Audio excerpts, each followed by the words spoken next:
What's happening, everyone, and welcome back to the channel. Hope you're having a beautiful one out there. Today we're going to listen to the Animals. We're going to listen to this track, We Gotta Get Out of This Place. This was released in 1965, and I did not look up which album this came off of, because I'm just seeing that it's a single, so I'm not quite sure, but it's here.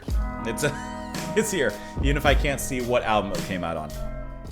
Anyways, this particular track had been suggested and recommended to me by Neil Martin, Just in Time, PK1971PK, Distin, and CR8 Tron. So, Crate Tron. I got you. CR8 Crate. I got it. Anyways, it's been a long time since we listened to Animals, and to be honest, the only time we've listened to Animals is with their track House of the Rising Sun, which I knew of it, but we had covered it regardless. So let's go and listen to this one. It doesn't sound familiar at all. We will talk about it after. Here we go.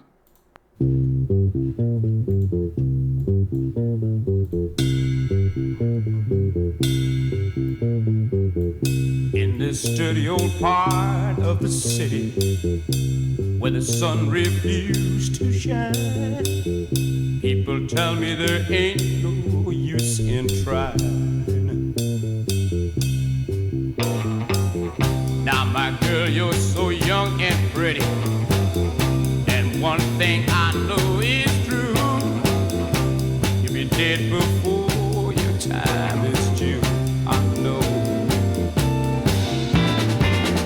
Watch my daddy in bed and crying.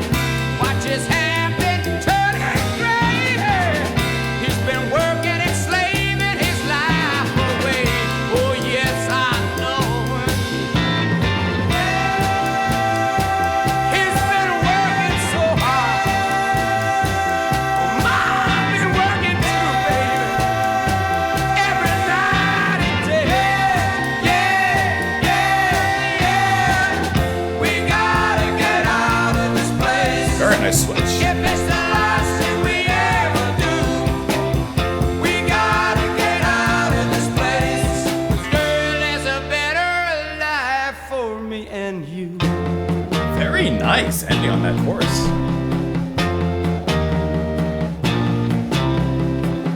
Now, my girl, you're so young and It has kind of a Proto's Doors-esque quality And to one it. thing I know is true, yeah, you'll be dead before your time is due. I like how singing Know it. it. Watch my daddy in bed at time. Watch his hair been a turning gray. He's been working and slaving his life away. I know he's been working so hard. I've been working too, baby. Every day, baby.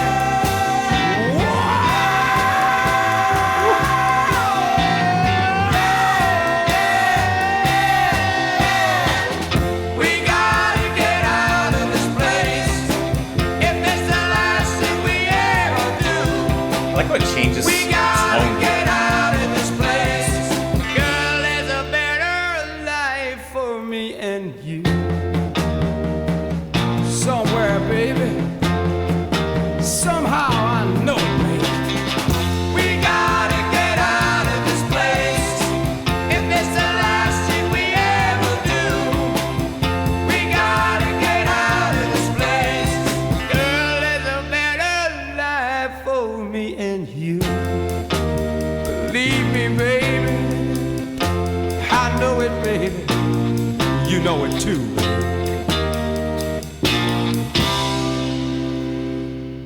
That was a great song. I really enjoy like how diverse they have of a sound within a 3-minute 14-second song. And I know I've only heard 2 tracks from the band, but I just think that they have such a great foundation and such a great sound of what they do.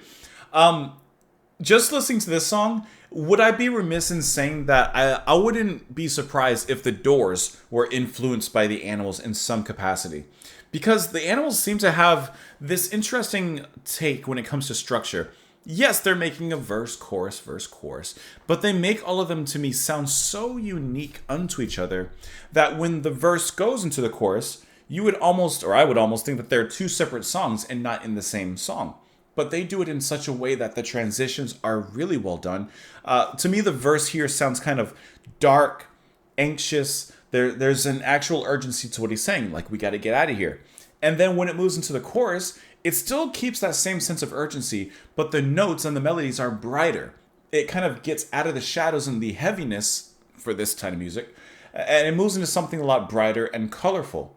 And even, I don't know his, and by the way, I did find it's off of the album Animal Tracks.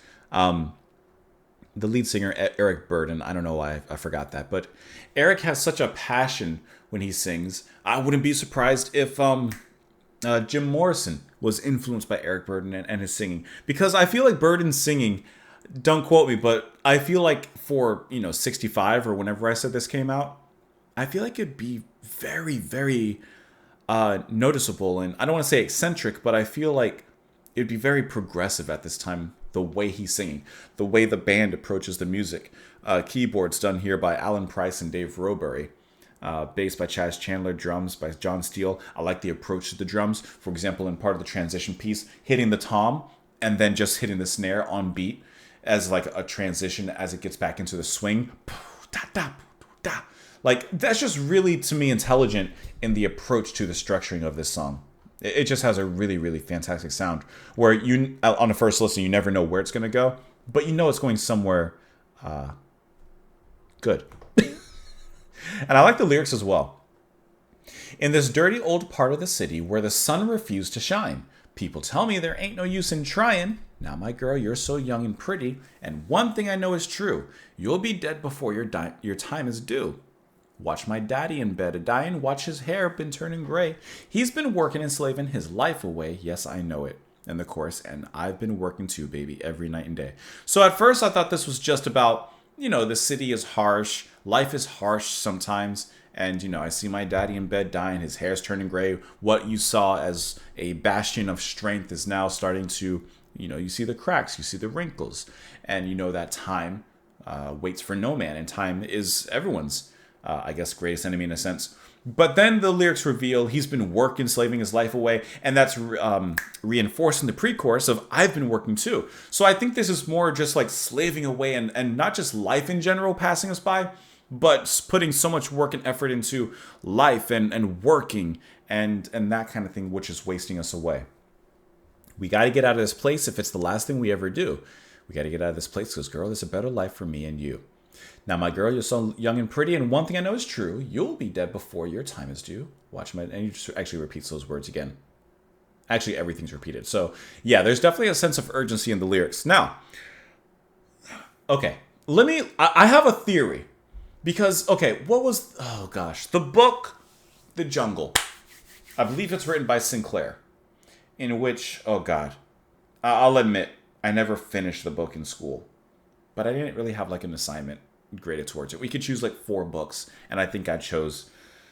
Is it Night? The concentration camp story book by... Her name starts with, like... Is it Ellie or Ellis? Something like that. Anyways... So I never got far into The Jungle because I switched over and immediately started reading. I want to say it was called Night, if I remember correctly. It was a very long time ago. Anyways, The Jungle, in which I can't remember where they came from, but I believe it's a group of immigrants that move into the city. Maybe the 50s? I don't know exactly when. But they move into the city. He's working at an industrial factory. Life is incredibly hard, and it's just them trying to make their way in there. I don't know why, but when I'm reading the lyrics here, that's the first thing I think of. I think of like an immigrant family coming to, I just think of like America, going to, for example, New York City, and really trying to make a life there, really trying to start over and make their family's life better. And, it's hard. It's incredibly hard. And, to the point where they're like, we gotta go somewhere better. We gotta look for a new start or something like that. I don't know why that's the imagery I get, but let's see what the Wikipedia page says about this particular track. It says it became iconic and was immensely popular with the U.S. Armed Forces GIs during the Vietnam War, which I can see that. We've got to get out of this place. It was inducted into the Grammy Hall of Fame. Barry Mann and Cynthia Whale were husband and wife, associated with the 1960s Brill Building scene in New York City. They wrote and recorded this song as a demo. It was intended for the Righteous Brothers, for whom they had written the #1 hit, You've Lost That Love and Feeling. But then Mann gained a recording contract for himself, and his label, Redbird Records, wanted him to do a release instead. Meanwhile, record executive had heard it and gave the demo to Mickey Most, the Animals producer. Most already called or had a call out, and the recording. Okay, the Animals recorded it before Man could. They jumped on it and they recorded it right away. Says in the Animals rendition, the lyrics are slightly reordered and reworded from the demo, and opened with a locational allusion, although different from that in the songwriter's mind, that has often taken as fit in the group's industrial working class Newcastle upon Tyne origins. Okay, I was close. I was thinking New York, but here they're thinking Newcastle. The arrangement featured a distinctive bass led by group member Chas Chandler. This was the first single not to be recorded by the original lineup, following as it did the departure of keyboard player Alan Price. Okay, it featured one of Eric Burdon's typically raw, fierce vocals. Like, that's why I when I hear that, especially since they've noted as well, that rawness, I can't help but think maybe Morrison was also influenced by that. Song reached number 2 on the UK singles chart in 1965, and the following month it reached number 13 on the US Billboard Hot 100 there as well. And there's a lot of other information about the song here, of course.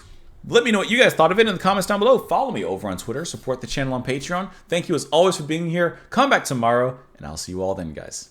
Bye.